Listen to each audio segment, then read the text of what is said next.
Добро утро на всички. Преди малко се събудихме. 6:30 часа. Чакаме да ни вземат с бусче, защото днес е денят, в който заминаваме за Джили Айландс. Нямам търпение.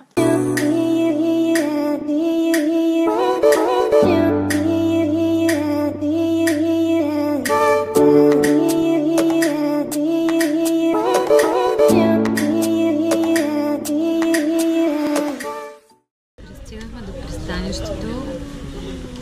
Тук е някаква абсолютна лудница. Фирмите, които карат хората от Бали до Джили Айланд, са много. Всички хора са товарени на едно място, където се проверяват билетите, оставят се багажите и сега им предстои път още малко. Добре дошли на Джили Айланд! Слизаме от лодката. Какво става от среща? Тълпи от хора. Едни си тръгват, други идват.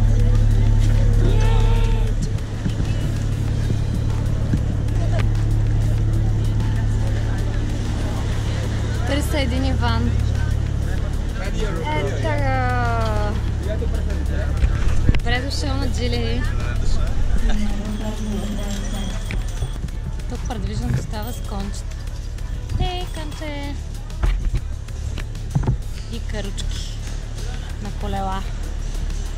Или другата опция – колело. Няма коли. Може би има 2-3 мотора електрически. И сега търсим хостела ни.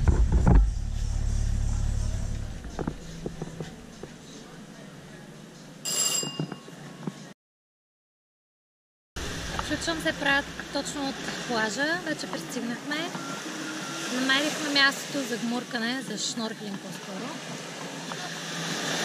Добрата новина е, че сме с нови очила, шнорхели. Никой не ги е лапал до сега. Лошата новина е, че докато Форимир се опитваше да си оправи нещо тук тръбата и я щупи.